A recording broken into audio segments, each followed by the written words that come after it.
East to the southeast, taas ang matawag crowd and Tuloy yung Dragon! Yung black dragon 4 para siguro ito sa Sadio para may kinip. Wow! Sa dalawa, sakto kay Sanford kay Sadio. DC ang papanatan inside at papapaso ng apoy ang Team Liquid Philippines.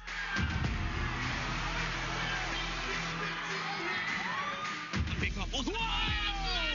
Nasasakto sa amin ng members ng DNC. May texture zone na count to engage pero huli na.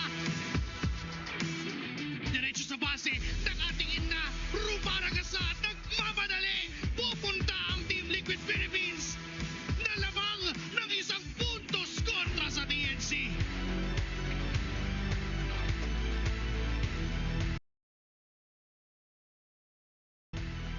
At dito na nga natin malalaman kung match point na ba para sa Team Liquid Philippines o makakapawi pa ba ang Phoenix Army ng TNC Pro Team. Welcome to game number 4 ng ating finals of the lower bracket. Ilansi ang kuha ng diretso mga ang TNC unti-unti. From Lancy, getting away with the Brazil. Shutdown and a triple. Pero si Chango ang unang napala. Very cutie. Ay tutumba na rin. 3 men down from the Phoenix Army. Nandyan si Trimar at si Zaida para subukan ng pigilan pa. Ang pag-ragasa. Pero sabi ng Team Liquid Philippines, isa na lang. Para sa TNC Pro Team, they do not want this to be over. This is their best finish mula pa nung Season 9 and they don't want it to end like this. Fredrin Eve too looks like a terrifying combo if you look at it. I love the Eve, the thought of the Eve making an appearance here, but at the same time, we're noticing something that's not panned out here. Where's the Kimmy? Ooh, Where right. is the Kimmy here? Where's it gonna slot in? So usually that has been on the first docket here for a lot of our games. Yeah, that's true. So the Kimmy, the Eve could be options here for Aurora, but for their last bans here, they still took out the CC. They might be limiting the Alice is still there?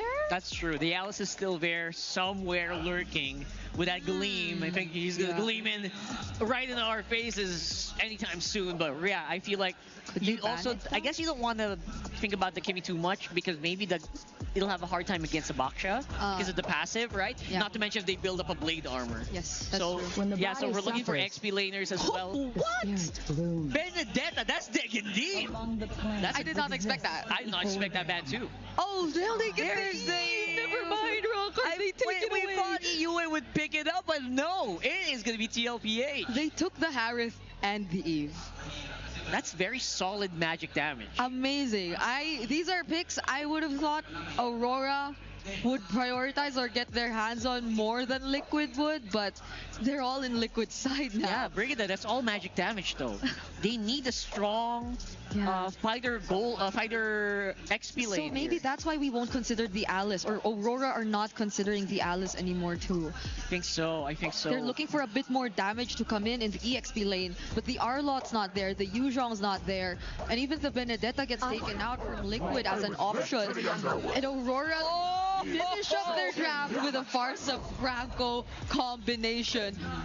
Well, okay. They warned us yesterday that the new stuff was going to come out. Here comes the Franco. I think that's the first Franco of the playoffs so far. And the UA back on the Farsa. And now on that last pick, we talked about some good physical damage. Yeah. It's not what I was thinking. It's the Charisla. Yeah, it is physical damage, but it's not like the big damage. It's not the same as the Yuzhongs, as the Arlots. It's not big damn. But it adds up to the crowd control, to the layer of surprise that we can see from them. I mean, the real world AOG. Yeah, the amount of catch. That's a lot of catch. That's right a lot here. already. So we'll see. We are loading up into the map, ladies and gentlemen, for the first game of this best of 7. It is going to be one for the books. Let's throw it over to our esteemed TriCast, the We Bear Bros. Rockhard, Brigida, thank you so much. An amazing pre-show, an amazing opening, and it's electrifying here in the MPL Filipino Arena. It's Season 16's Grand Finals. It is us, the We Bear Bros, Nice, Leo, and Redmar, to take you guys through, hopefully, 7 games. Oh, 7-game grand finals and we're in for a surprise. Light gets his Franco back. Liquid did everything they could to deny UA Heroes in the second phase of the banning by taking away Sicilian and Ovaria, but he still ends up with a really great pick in the Farsa. Franco and Farsa together in the center of the map, but we're starting to see here again, with more Eves, we're getting reminded why Eves is such a nuisance now in this current metagame. Once she starts getting cooldown items on her, bro, she's gonna deal damage really quickly. In terms of the emblems, nothing too crazy, still pretty much run-of-the-mill. The reputation on Light's Franco rings true, even in Season 16. Undefeated going into this game. So you know that even if the drafts kind of regressed to a pre-Project Next status, Yeah. everything that we've learned through the playoffs rings true. It's really interesting to have this specific draft for game one. I think the draft alone, no matter how many games we get, we're going to go through its own evolution. You know, we've seen very different shades of the meta already because of the way that Project Nest came smack dab in the middle of the season, that I think from draft up game to game, we'll see that shades of the different meta. Because, I mean, when was the last time, you saw the Eve and even the Tarisla pop up for any of the games through the playoffs? Yeah, typical rapid boots rush there for the Franco. You mentioned the Tarisla.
much ground could be covered by that for TLPH. That's the problem that Aurora has to deal with.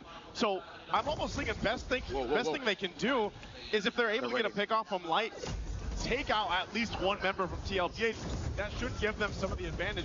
I think the hard part too is for UA and Dominkite to actually utilize the space they have. Oh no. All right, that's 2-on-1. Sanford eating quite a bit from this duo from Aurora.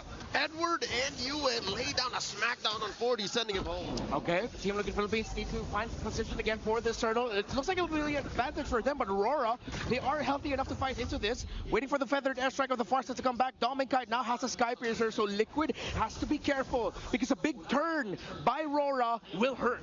Okay, they're going to start up half health on this last turtle of the game. Demonkite and Carl facing off. There they go. Edward into 4. JP intersecting Demonkite. Can Edward get out of here? Feathered airstrike. Do it. Backing off. Summon force by Oheb. Edward already down. Demonkite follows quickly. Aurora can't find nothing. JP with the zone. Perfectly timed so that Demonkite wouldn't even get in range. He didn't get to use the retribution there. Carl TZ, very easy for him despite the entry for Edward. Again, this is why we wanted to point out the importance of the timing of the entry between the two EXP laners. But there's also a Gatas Cacho for the side of Liquid. Liquid walked away with so much. They took the turtle, went to threat mid. Carl TZ drives by Grand Theft Orange. 4,000 gold up. This is looking like a stampede. All of it's distributed pretty much evenly across the lanes too. Except for that gold lane, man. The gold lane difference right now, I think, is really playing into the stats that we mentioned earlier with the Harith versus Granger combo. And I would say, even when you see those fights break out, it's amazing because we don't see the Charizla that much. Yeah. You kind of forget how much damage he can take, especially with the passive that he has, that Body of Smith. He's able to go ahead and just take a ton of this damage, set things up for TLPH, and then that gives the free reign for Oheb and the likes to go ahead and solidify that team fight, especially around the RWM. Look at this, they're going to push them off the turret. Demonkite got 4 on him. 7-4 by Oheb, the bite down, the hook. Oheb only takes him down. It's a 2-man trade, 1-for-1. JP for DK. Light forced to use the freeze, and he still gets caught by Sanji. 2-for-1. Liquid wins it. Oh my goodness. Team Liquid Philippines are still going for it. Doming? Wait, whoa. Doming finds the Unite, and Dominkite back it off. Still alive. Edward buying time for his gold laner. Not so sure if Edward's ready for this. Go ahead, another Salmon Force. Liquid holding on to this, pressuring the tier 2. Really spicy there onto that tier 2 turret. Yeah, the sheer amount of health and resources that Liquid has. If this game was a little bit closer, Aurora would have gotten an even bigger punish. But good thing they were able to balance things out with the light hook and flicker plus the bite. But Liquid are still sticking to their main idea, their main strategy. Play for the Harith, play around the Harith. And this time what they're doing much better now compared to their previous series up against Aurora earlier this playoffs was that they're marking the other points of entry. There's always at least 1 or 2 members of Team Liquid Philippines off to the side while the 3-man main fight is happening with the other members of Aurora. And that's the problem here. Light, he's trying to land these hooks, but even if you pull someone, it's not a guaranteed kill. The kill's going to be used by JP. Lord's going to go for a little bit of a reset. Demonkite's still up there with Carl. But look at the zoning. This is the potential we're talking about. JP's going to pop the revival. Lord's very low. Sanford on the 2. Carl secures the like by UA. This is a good position for that ult, but there's not enough space for Aurora to take advantage of that. Liquid win. Lord for free. Again, Sanford and JP able to provide such a big front here. Yeah, they have fantastic item builds here. Already full build the anti-cuirass for the Charizla. While JP, I love that he went for Dreadnought armor, didn't full build that, and then went straight for the Athena shield. That's why he can just stand in front of Aurora right now and act as the secondary Charizla. While Sanford's also the secondary Gatas Cacho. The interplay between the Roman EXP of Liquid is what's giving Aurora so much difficulty because they're both too tanky. Yeah, this is what we were saying earlier. UA is going to be a big part of that damage profile on the Farsa, and Dominkite's going to have to get there on this Granger. And it's been solved by TLPH, at least for now. They still maintain this lead. They're going to have to set things up here, deal with this Lord that's pushing up on the top side. They'll most likely lose that tier 2 turret. But now for Aurora, What can they do here on the defense? What are they capable of turning around to get this game in their favor as they face down that 6K deficit? Well, if they have the reach, this is the perfect defense comp that Rora has. If Liquid decide to throw bodies and mess up, it's going to be dangerous. They forced the flicker out of Dominkite, so let's see if Liquid will force any issue. But the thing is, there's no minion waves at mid, but they might try to play through the Lord. The minion wave at bot not going to be enough, but nah, they can't risk it at this point. Again, they have the Farsa, the Granger, which is already up to a Malefic Roar, so they have to be careful. Little Robo down bottom. Dominkite was fighting for his life. They will save this tier 2 in mid, but at 12 minutes, Holy Shields just retract anyways. Rora does well to defend against that first Lord.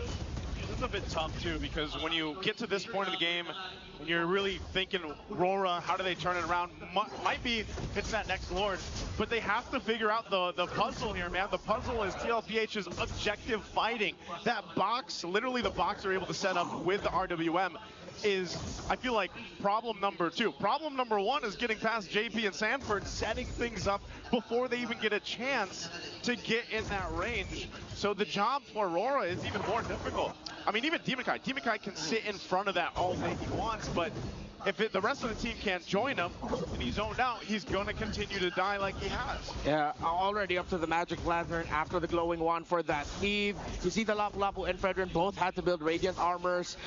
Waiting on, I wouldn't be surprised if that'll also be a Radiant Armor for Light later on. Because right now, the magic damage brought out by the 3 heroes on the side of Liquid, the Eve, the Gatot, and the Harith, it's what's stopping Rora from being able to fight comfortably. They played around the pick-off style roamer up against a roamer in the Gatot Kacha who can just stand, front, hold, use their Revitalize. That reapplies the pressure now to Demonkite, which, again, needs time. But then he couldn't get that time because he also had to act as a secondary frontliner for the team. So it was a risk that Light ended up with Franco. Let's see if Rora can somehow miraculously turn it around. See Halberd for Doming. Here we go. They go ahead and pull out the Lord. Carl's going to show himself up here. I'm not sure if Rora is going to be able to do anything. The flicker in by Light, the bite down was the winner's fortune. Sanji swiping away, down goes Demonkite. Light goes as well, it's a little too much. That 7K gold lead, JP closing off the exit on Edward. Oh, from Jing wow. Triple kill for Edward. Liquid let go of the Lord to take care of that purple, but the cavalry continue to stomp forward. That is economy diff at its finest.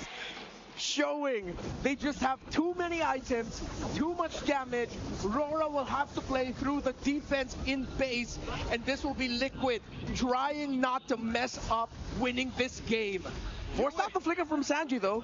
Yeah, you got to flicker out, but I think that's worth it. Yeah, it's worth in a way, but man, Sanji has had a great game of just, I'm going to chill in the back, set up my RWM, and the rest of everybody else will go ahead and shine off of that. Again, they have had such a difficult time playing against that box. Yeah, you see up to a Divine Glaive already for this Eve, and I'm wondering, why didn't you build the Divine Glaive Rush? They already felt this deficit very quickly. He still went for the Blood Wings. Yes, he's an important part of the lineup, but at this point, you're going to have to accept that you need that magic penetration right away to sort of smoothen things out a little bit more for your team. Crazy thing about it, too, is Oheb's a big problem for Aurora. They've had no answer to it, and he's just been able to go dominant force all over the place. They're going to go ahead and push it into this space. Lord's going to march up. They drop the RWM. AOG with the tail end of that RWM. Takes down Light. Demonkite and Edward are holding the ground, but Liquid have already broken in. Lord here at an 1/8 of its health. Rora just wailing away. Liquid happy with what they got. They're inside the base. Yeah, good discipline. And good thing Team Liquid Philippines didn't force anything more. They're already happy with the kill onto Light, which now, again, reapplies even an insane amount of pressure on this Lapu Lapu and Fredrin. Liquid can continue this, though. Here they go. That is a wow. From the back line. Sideline. Edward cannot stand right in front of Liquid. Sanford goes. JP gets the immortality pop. Can he get out of here? Turn shots. AOG out. They save one body. I feel like TLPH kind of messed that up.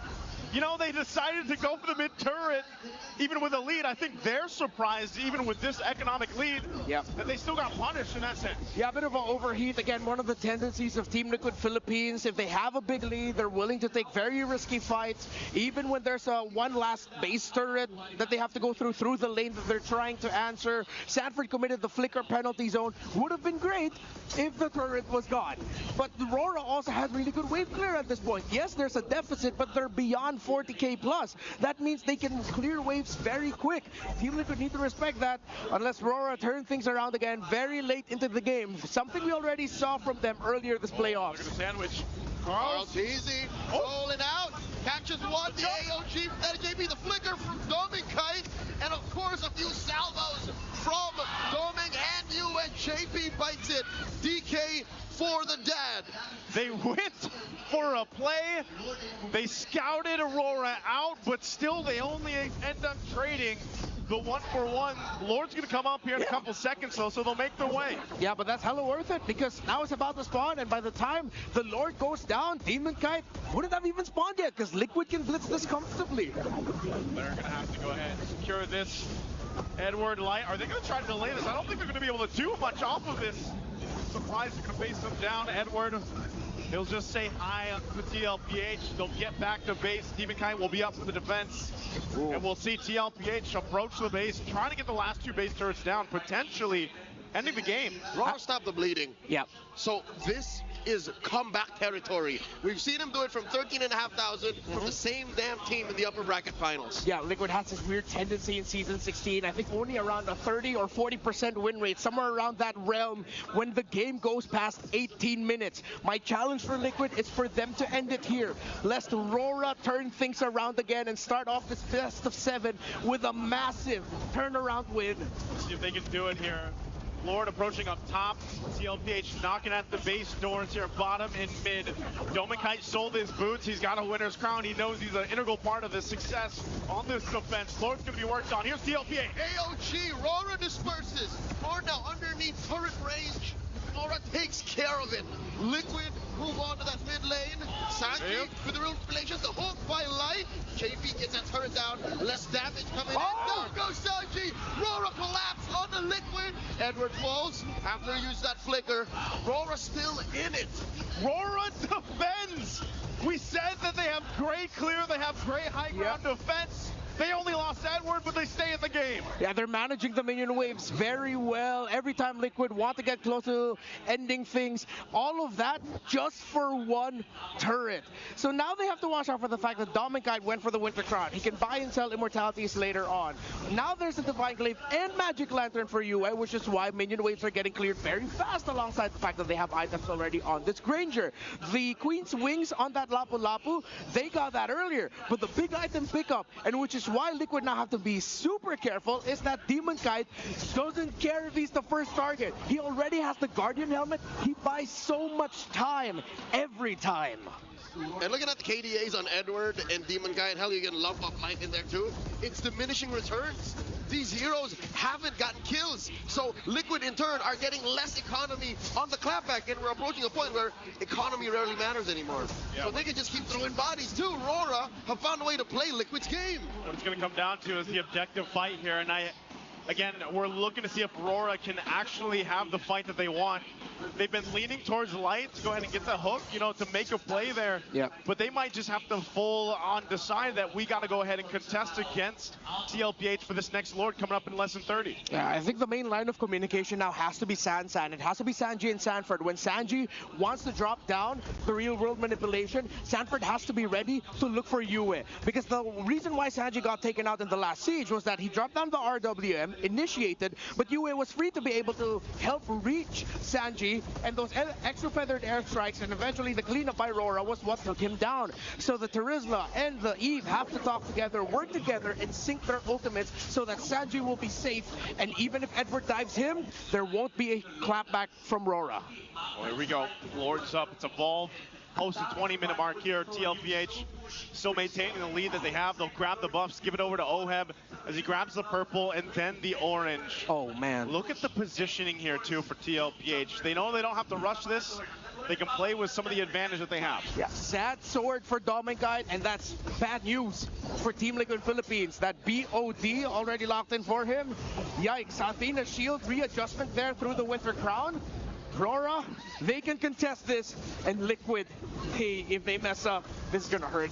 Yeah, they're gonna go for this. Oh, in trouble, there's the hook. Hook on a JP. Light does not want to bite.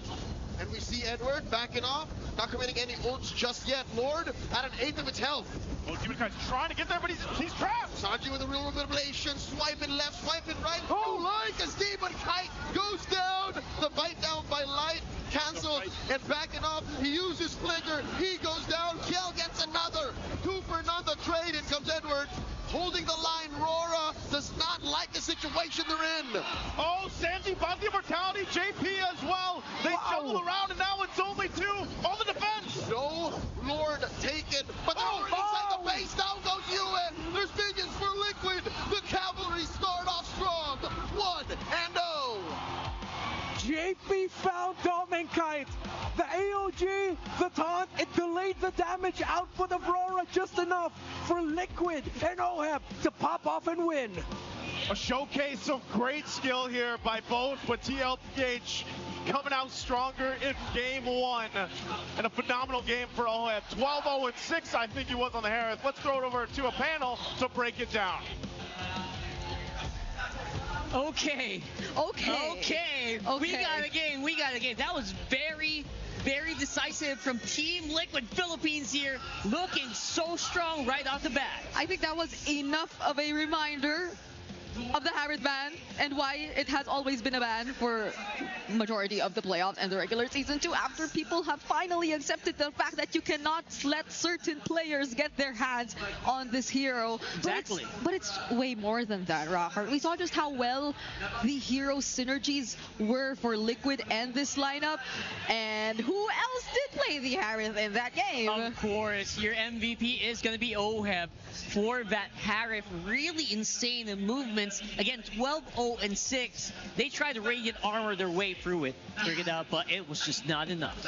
Especially in that last part where we thought Yue got to fly away to safety, but no.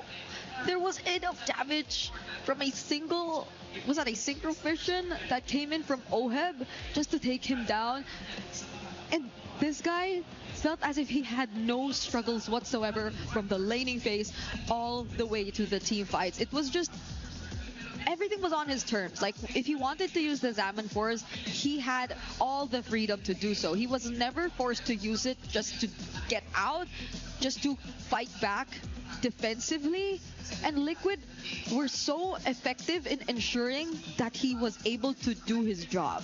Yeah, overall, it feels like it's because of that super beefy front line, the big beefy boys, the big right in front of you. Look at the front. It's Carl Tizzy on the Baksha. It's Sanford on it. Even Sanford's on a Trizzler, for Christ's sake. Yeah. With JP on the Gatot already. How do you go wrong with that front line? All you got to do is balance out your DPS from the back, and you should be golden. And that's exactly what we saw here being done by Oheb as well as Sanji. Yeah, I'm still not over that. The beefy big beefy boys. Thank you so much for that, Redmar Santa Cruz. We thank you so much for that beautiful line, because that's exactly what we saw from Liquid.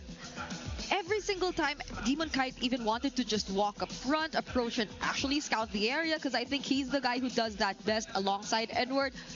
There could be a quick and immediate turn from Liquid to just answer back or like pour all of their resources on Demonkite, because I feel like the way that things turned, and for the longest time there was a more than at least 5k gold lead that existed between these two teams, and being this very damage heavy, team fight heavy lineup that they are, it's such an easy task for them if they wanted to commit, because they have countless ways of just stopping people from running away, the real world being one of those major ways that they always stop Aurora from getting to escape. Yeah, and the ways that they're also stopping Aurora from getting those kills. You saw earlier Dominkite basically trying to snipe out Sanji, going into his face, and then being blocked by Carl Teasy, being blocked by JP. Yeah. Amazing play, honestly, and that scored them. That cemented that game for Team Liquid Philippines. Although, mind you, it was a long game.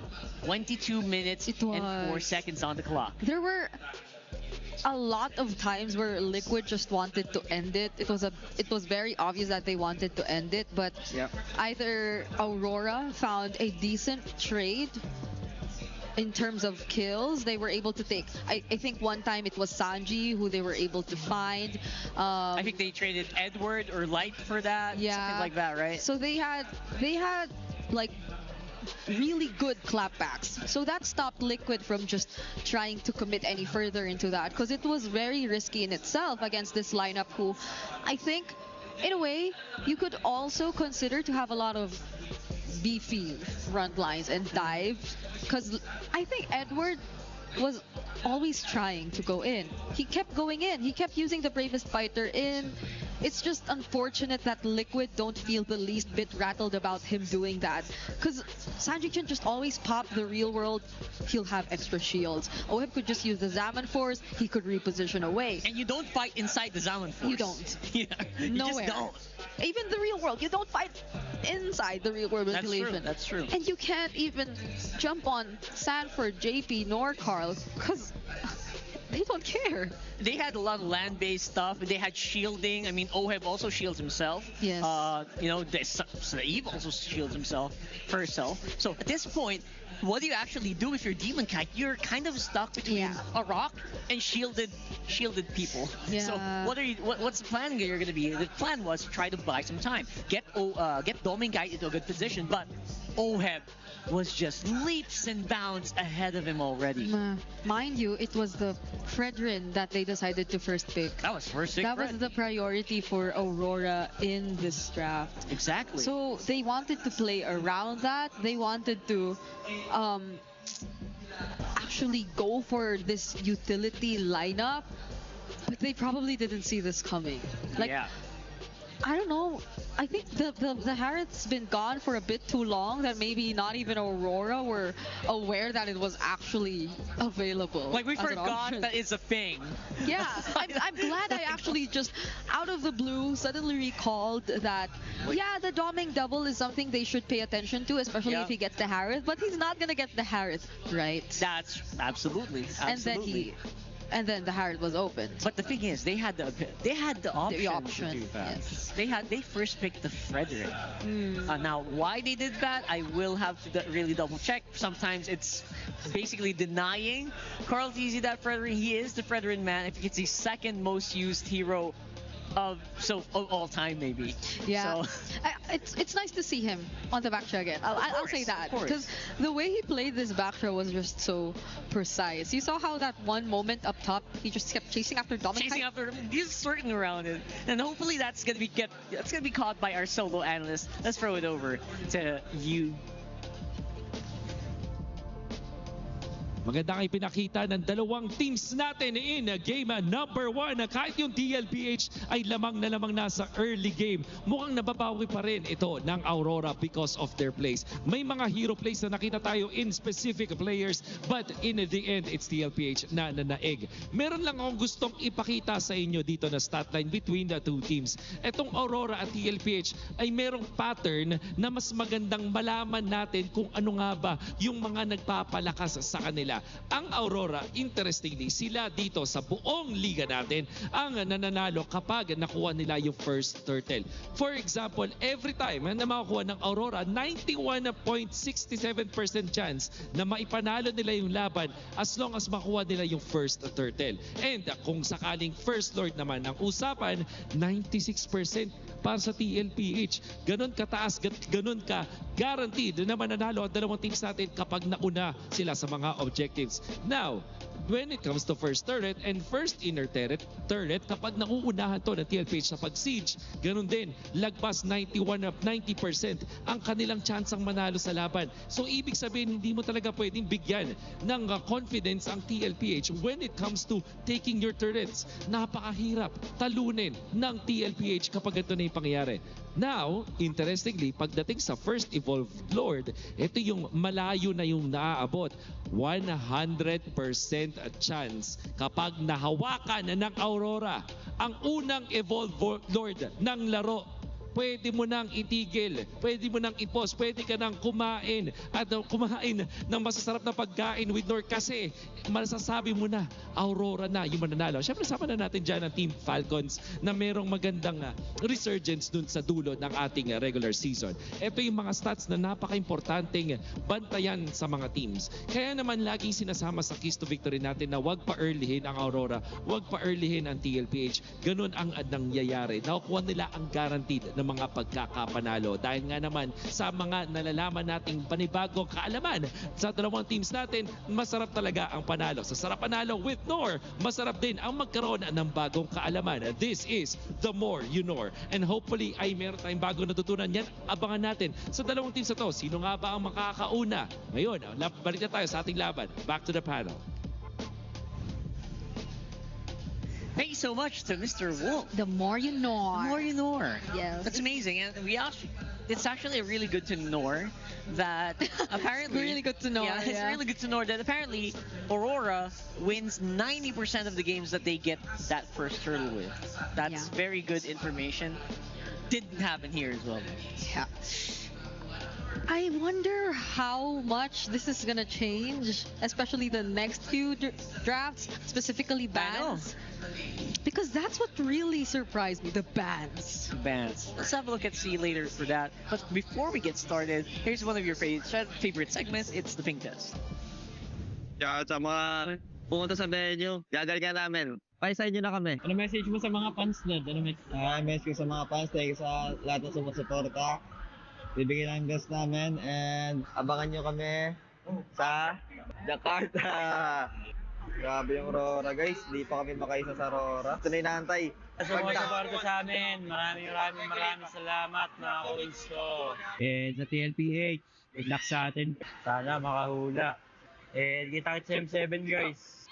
The final match is gonna be Oheb versus Dominkai, M3 World Champion. Thank you, Chick.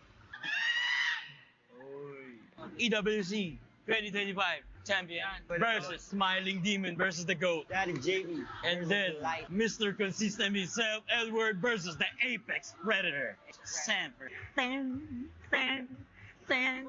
Message ko sa mga supporter ng Aurora, maraming salamat sa inyo. Then, ang message ko naman sa PLPH, good luck. Have fun. See you in A. See you M2Ju. M2 Junior. Sampai jumpa. Sampai jumpa. Sampai jumpa di M7. Sampai jumpa di M7. See you sa M7. Woo! Let's go. Wow, a 5-man ping test. Yeah. So first things first. It was a 5-man ping test. Second, there were a lot of things I could not understand. Yeah, basically though, they're very happy to be here. Yeah. And we'll see them in M7. I wonder how the entire world or internet reacted to finalizing our 2 Philippine representatives. I've actually been trying to scroll through yesterday. I think everyone was tired, but a lot of them feel very happy to see these 2 teams. What about the other regions? I'm pretty sure they're just sitting in their chairs and just looking up and like... We can confirm that too, you know. I want to confirm that. That's his theory. That's my theory. I want to confirm that. What do you guys think? What's the feel you like? You can also share it yourselves because you're Probably watching You're here, already yeah. chatting, so let us know. I'm gonna read chat in a few moments. A really good treat. We don't really get to read chat a lot. Nope. So let's go ahead and try to read chat in a few moments, especially our international viewers. But before that, we have a bit of a treat for you guys. You know that guy who sang earlier? I think we're gonna have a little bit of a chat with him. Let's throw it over this stage. Kasama ko nga ngayon ang Sony Music Philippines rising star, Ace Valenzuela! Hi, Ace! Welcome to MPL Philippines! Hi, Almira. Hello, everyone here at MPL Philippines. Grabe ang raming fans! What was it like to perform in front of MPL crowd? Like, ano ba ang experience mo? Lalo na grand finals to. Yeah, it was surreal kasi it's my first time to actually perform on a stage like this. And you know, I appreciate all the love and support everyone has been showing to the music and also to all the players right now. At kinanta mo yung muli kanina. Maraming nakarelate at marami din nag-relapse. Can you tell us more about your music? Well, my music, ano siya, medyo dreamy in a way and introspective. So you guys can follow me on Spotify, Apple Music. I'll be having a new song actually next month. Wow! Surprise ba yun? Around November-ish. Pwede bang konting teaser or... Title niya, sige, sabihin ko na. Title niya, Hindi Mo Alam. At hindi talaga namin alam. Hindi, yun talaga yung title niya. Yun talaga yung title. Oo, yeah. Yes, at aabangan namin yan, mga super fans. And nandito nga tayo sa grand final. Sabi mo kanina naglalaro ka ng Mobile Legends. Sino ang favorite hero mo? Pinatry sa akin actually dati. Jungle, Gushon. Ay, ang hirap nun In fairness, baka may future ka. Kabahan na kayo dyan, no? Nandito tayo ngayon, in front of the players. Anong gusto mong sabihin sa mga teams na naglalaban-laban ngayon? Any good luck message? To all the teams, to everyone playing right now, always remember why you started. And you know, laban lang. Good luck. Laban lang. I love that. So before we end this interview, anong gusto mong i-plug or social media accounts mo? Hello, magandang gabi sa inyong lahat. My name is Ace Banzuelo. I'm a singer, songwriter, and music producer. You guys can follow me at Ace Banzuelo on Spotify, Apple Music, Facebook, Twitter, Instagram. I'll be having a new song next month. Abangan. Once again, let's give it up for Ace Banzuelo! Alright, atat na nga ang super fans sa game number 2. Kaya naman, over to you, panel. There you go. Thank you so much, Almira. Man, Ace.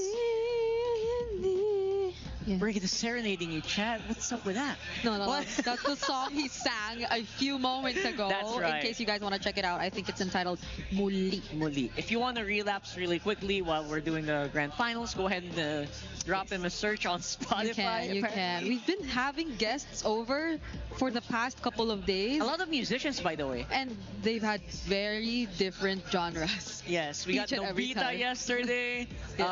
First day we had like Bark, and then we had Unexpected, and then we had crazy. There were a lot of guests that we had. Thank you so much to Sony Music. Thank you so much. And it's really surprising that so many different kinds of people actually watch MLBB and play MLBB. Yeah, he was a jungler. He was a Gushon main. Exactly. We have so many artists that I know, like you know, aside from the ones that were here, like people like the big bands here in the Philippines, like Sponge Cola, and all that. They actually play MLBB like really high level. I did not expect that. Yeah.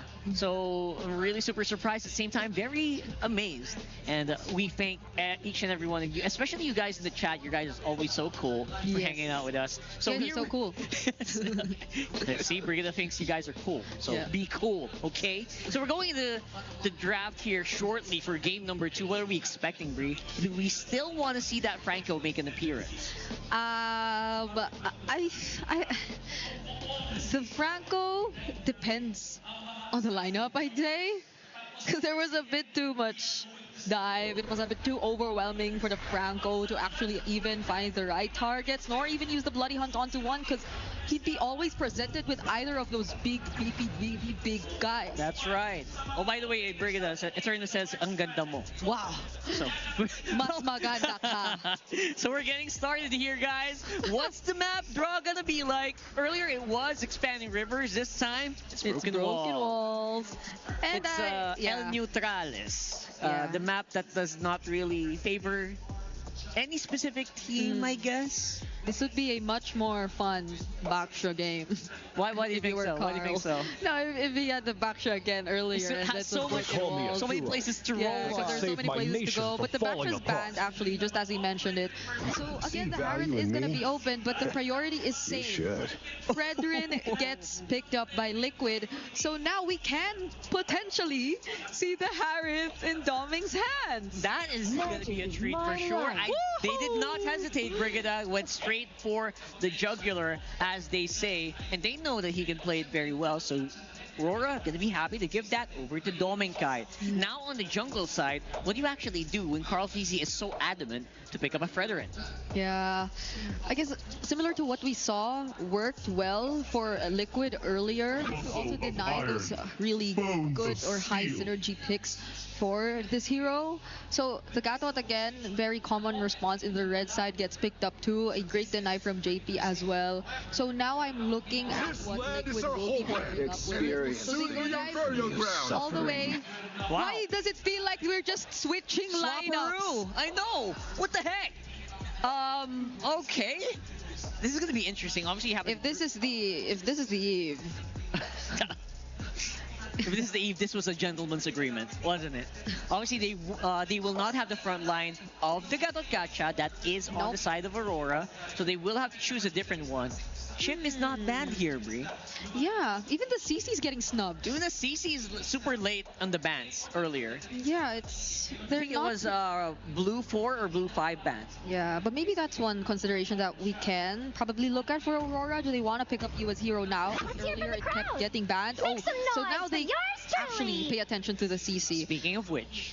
Finally, we see it now. So far, Aurora's lineup is really looking very stable. Yep. The XP matchup, and I think it's very common to see the Lapu CC anyways. It's just a matter of how you're going to really execute the team fights. So, mid lane heroes, we'll be looking at that heading into the second ban phase. Yes, very heavily here. Obviously, Zushin has not been banned, but also not picked up in the first three phases. What do you think about that, right? Zushin and Sand Kimmy rises when I give the word. So that's saying something about where the meta is headed here. It's like most of the tanks are getting picked up first. Yeah, and we're not seeing any mid lane bans either. They're going...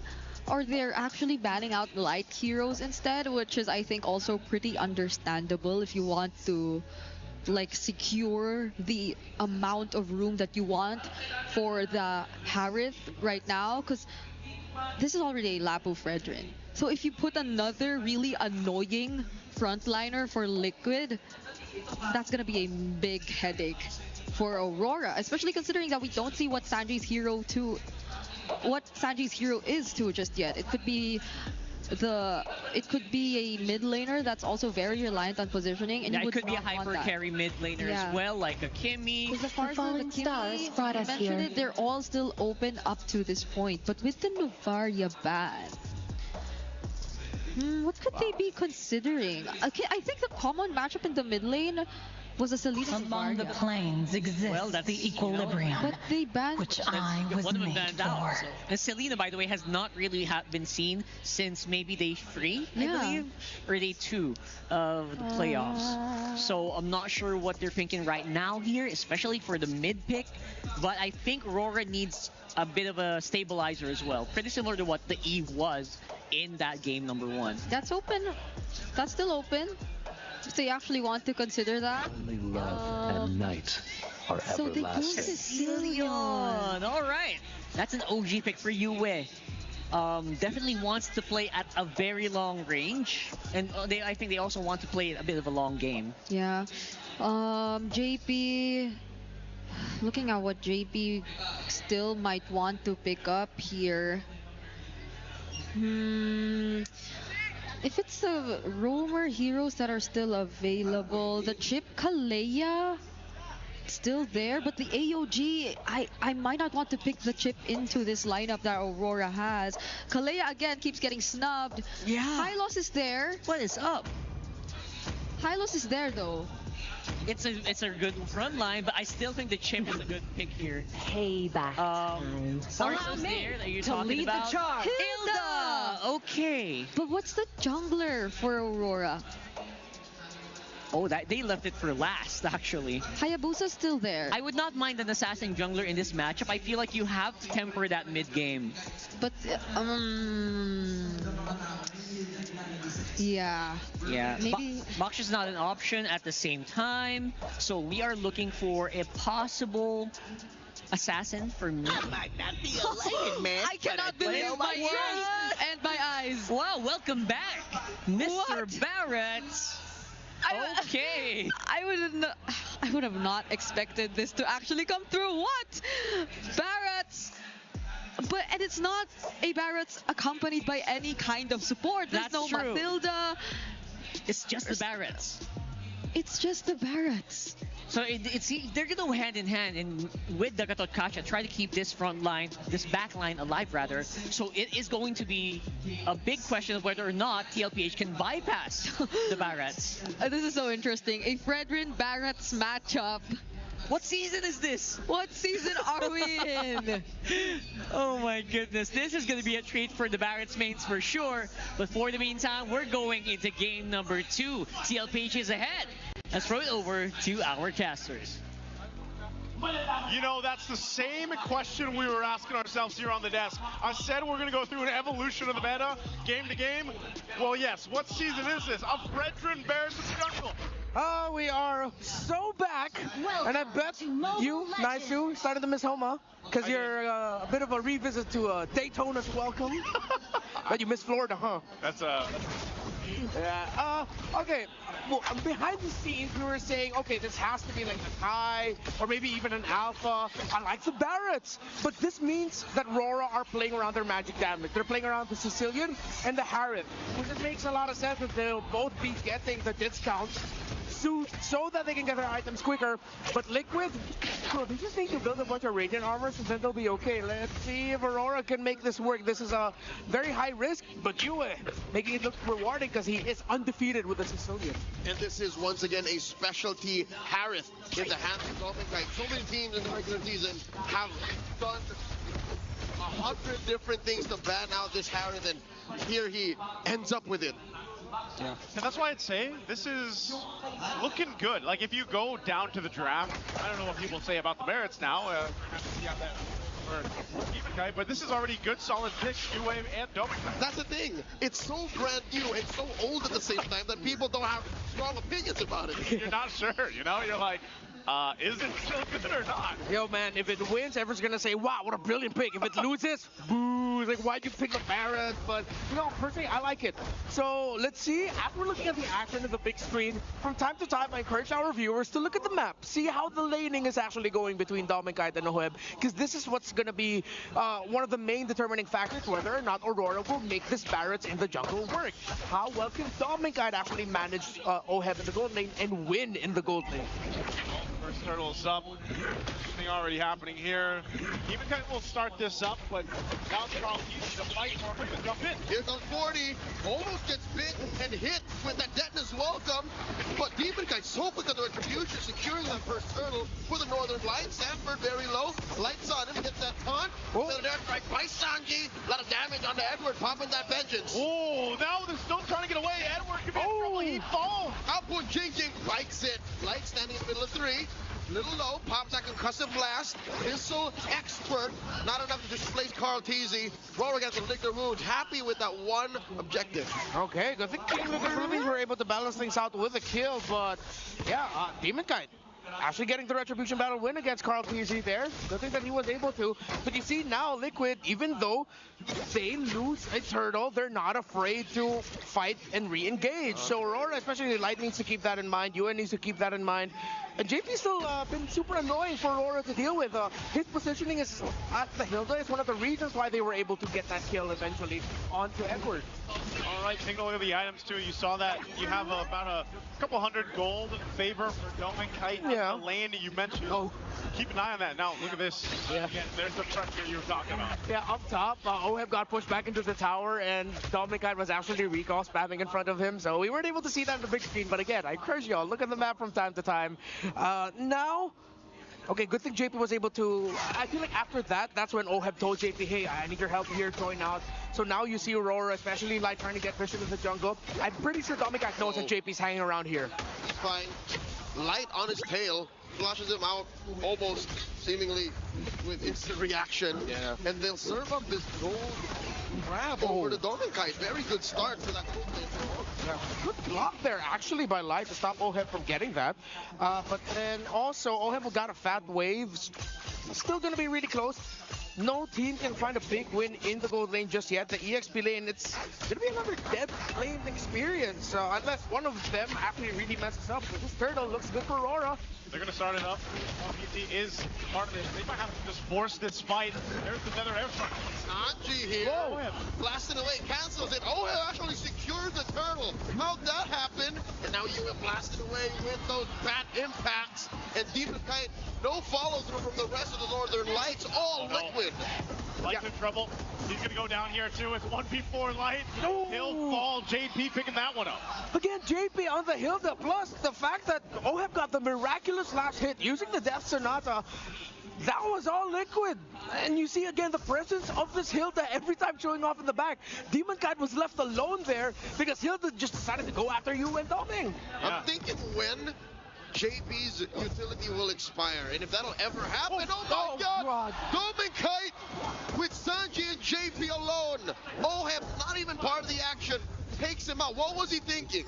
I mean, he's been pressed off of his tier 1 turret, zoned out completely for a while now, and then he ends up going down. JP's locked in. JP is so locked in right now. So are everyone else outside of Liquid. Massive bleed. Now he's the one flexing. This Hilda, again, dude, there's so many problems every team fight. It seems like, yeah, they're looking around the objective, but you was always getting left behind. There needs to be a fix in the comms. Watch out for the Hilda first. Accept that maybe going all in, making sure getting the turtle won't be the right play. Slowly go for heroes. Lane Edward on the vengeance. Razor's Wrath not enough to take him down. He's all right. Again, a dead lane, and this is, weirdly enough, good news for Aurora. If at least one of your lanes isn't getting beat down, you have time to build up Yue. And in my humble opinion, I think Yue is more of a power player now than he was in Game 1. So at least if Aurora can extend this to past the 16, 18-minute mark, they should be in a better shape compared to Game 1. Yeah, we've seen that Sicilian enhanced Yue before. It'll be quite deadly, especially in the late game now, leading into this next objective. Turtles, they can't let that turtle be secured by Oheb again. I don't know if that was the Death Sonata or the Rhapsody that got it, but Carl Teasley's setting this one up. That is welcome. Throw in Sanford over into that wall. The Salmon Force by Dome Kite. 40 falls, serving up a kill to Yue. JP gonna be up next. Sanji enters back. AOG by Light cancels it. Sanji with the flicker. Razor's Wrath taking Dome Kite down. Carl? Down goes JP. Edward taking care of business. A good fight for Aurora. Edwards jumping back up on the top side. He keeps Oheb out, but a good fight there. Jinjing has had it. Yeah, perfect team fight split. Of course, Edward not giving up on the kill meant that they get a little bit more resources. Carl Teasy, a little shaky there. It looked like he would have gotten punished big time by Aurora, but Sanji eventually came back to back him up. So now Aurora can continue playing around that idea. See, they were going slowly, just a little bit for the heroes. Demon Kite was able to get that bite down onto Sanford. And then if they can continue to make sure that Sanford's the one taking the brunt of the damage initially, then they should be okay. Sanford has been doing well to keep Edward down, but Edward rotates out. And I think that's a small victory for Aurora. That bottom lane, that XP lane can take care of itself. Yeah. Now we're going into Dome Kite is ready. And I'm hoping that's where Aurora is right now, because if you're waiting for US still, that's about 6-7 minutes out from now. Like, that is a non-starter if you want to fight now for this first floor. At least in that case that UA got a kill out of that, you know, kind of help him scale up a little bit quicker here. They did go ahead and do that lane swap. Domenkite now on this bottom side, trying to press this in, but he's going to have a whole lot to deal with. So can't exactly push the lane in, or push that turret down, and they're going to lead into this next Lord when it does come up. So it's up to Rorik to kind of decide on how they want to play this out. Yep, Sanji is staying way back. He's actually floating around the orange side buff of Aurora. I think he's providing space for Oheb, but Sanford's in trouble. Right with a conceal, forcing Sanford out of defensive range. That's the first turret for Aurora. I guess I said they wanted to decide what to do. They got the turret. Yeah, I think that was the info. The fact that Sanji got into the orange buff without any vision at all, I think Liquid decided to just call, hey, I think all of them are just down there already in the lower portion of the map. So good thing Sanford was able to get away in time. And when you're going to look at Barrett's and the Lapu Lapu, you're waiting for the timing of the Brave Spider, the Raging Slashes, the CC immunity, a little bit of the Lapu Lapu should help avoid the initial wait. Oh, this is a fight. That's breaking out. Carl Deasy, the Vanguard for Liquid. It's a non-starter. Aurora has to let go. They have to reconsider their options here. I was kind of surprised, too, that they were so up front, especially with Domenkite. Leaving the charge, still going. Reaching down here, but now Edward could be in trouble. My God, Edwards got 3 on him. The dead as well, throw him to the wall. The Vengeance. Go! Swiping away Sanji with the salvos. And Carl Deasy survives. Light falls into the back line. 40 against 3. Aurora can't fight with this front line wrecking lineup. Liquid, they woke up good today. The positioning of Sansan, the Vengeance came in actually perfectly for Edward. I thought they'd be able to get the punish, but the fact that Sanji, right at the very furthest edge of his feathered airstrike, still got the kill onto Edward. And then eventually Sanford coming through, readjusting so that the other members of Aurora can clap back. This is why we were a little bit skeptical towards the Barracks. It was good, but still with a healthy hint of skepticism. Now as we look at the items, on the way to the Dominance Ice for the Lapu Lapu, already up to the Malefic Roar for the Granger, still very far away from the Holy Crystal for Dominkite's Harith, and that's the item that they need right now. It's crazy how it fell apart so fast for Domenkite. You know, he was winning that lane against Oheb, and then all of a sudden he's down in, what, 2,000 gold. Whoa, whoa. It's that bad. Yeah. It's that bad. He's got to go heal back up. I don't know, he's having a good time. When it comes to big fights, Aurora just doesn't have enough utility. I don't know how Liquid's making this work, because you look at their lineup, the only real AoE CC they have is Sanford and Carl Deasy. JP makes it look like he has it, but he's using damage as a threat to make up for that. Yeah. Oh, conceal? JP looking to go hunting, jumps onto UA, forcing that Bat's Feast. They take care of the Lord, and here comes Carl Deasy. Feathered airstrike by Sanji. Surgical approach to taking that tier 2. Yes. Turret. The fact that JP changed the trajectory of his walk, he used a second skill, I believe, on the minion, making it look like where Yue brought down his Bat's Claws, actually, the Sanguine Claws, would have caught JP. But JP was like, nope, I knew you know that I think I'm going there, so I'm going to go this way instead, setting up with the feathered airstrike for Sanji, stopping any responses from Rora. They're playing around with the utility that they have very well for CLPH. They find themselves now with a good lead. 6k up, they're going to put pressure on the purple, and they got it as well. So Demonkite, no buff here. Definitely having a hard time. I mean, it's not just that the Barrett is kind of slow to move on his own, but realistically, you're able to be kind of that front line, but then you also put yourself in the position to get the Daytona smoke them off and try to make that work, but it's not working the way they want to. And I feel like a big part of that is because, again, it's Domenkite that's taken a lot of damage before a big fight even breaks out. So then his positioning is then at risk of that. Yeah, in the heyday of Barats, there would always be a hero like a Matilda or a Rafaela to help in the positioning. Here, he's basically raw dogging that as well, because he's trying to get it in when Liquid knows it. Here it is. We just have to sidestep. We just have to move over here. It's a brute force Barrett. The fact that you have the Revitalize on the Gata, theoretically, if everyone's just all clumped up, it'll work well for him. But wait, whoa. See, even this they can't deal with. A Brazer's Wrath right in your face. In comes 40. Sanji with the feathered airstrike, forcing himself and force away from Demonkite. Domenkite too, but he's down. And these 3 members of Liquid are running through him. Down goes Light. Down goes Demonkite. And there's nothing Rora can do. TLPH saw the window and they took it. And they're already in the base, not even taking down the inhibitor. This is a straight on stampede. Edward, the only one left, push out of his own base. This is miserable. Oh, they're quite low. They'll clear out the minions. Oh, critical? Is he gonna fight? Edward. Why? Not gonna survive against 5. Not like this. He bought enough time though. The turret still stands. But the Lord is up, so they'll reset. They'll make their way for the Lord. A lot of questionable decisions for the side of Aurora. I know for them it's like, yay, cool, we got Carl Teasy, but there's a massive deficit for you. If Carl Teasy shows himself in the map like that, there's always at least going to be 1 or 2 members of Liquid nearby ready to swoop in. Bro, that's a brethren. He can take that damage. Questionable for Aurora. He wants to take that damage. Yeah. And in the wake of that stumble, again, a wipeout. Aurora, see another Lord go over to Liquid. I'd say you see the value in him. That's what Fredrin is. And with this, the Lord is secured. They'll get ready to go ahead and take down some of these base turrets of Aurora's. Again, the lead has ballooned to 10,000. And honestly, Aurora has not had an answer for anything so far through this game. Even when you look at, okay, what's the late game insurance policy? Is it Yue isn't there. I mean, he's got what, 2 items he's working on next. Doming finally gets his Holy Crystal, man. So they should be able to at least clear the waves of that.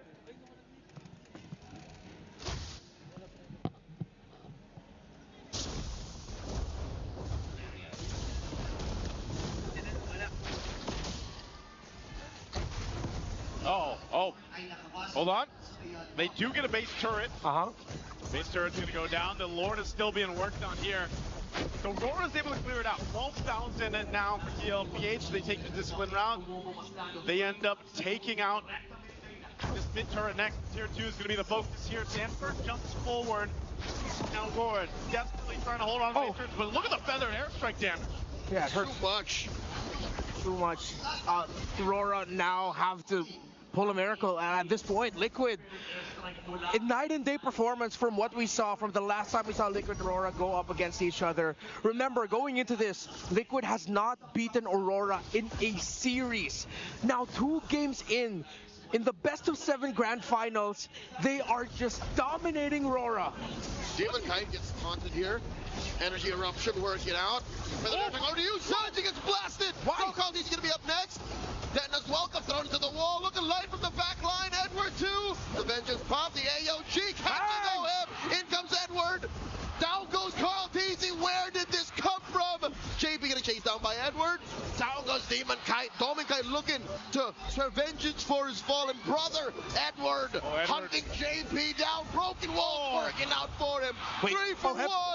Oheb, former brothers, agents, now turned rivals. Oheb wins. And a back and forth. And it erupts here in the arena, but Aurora might have found a little bit of life in that exchange. 100%.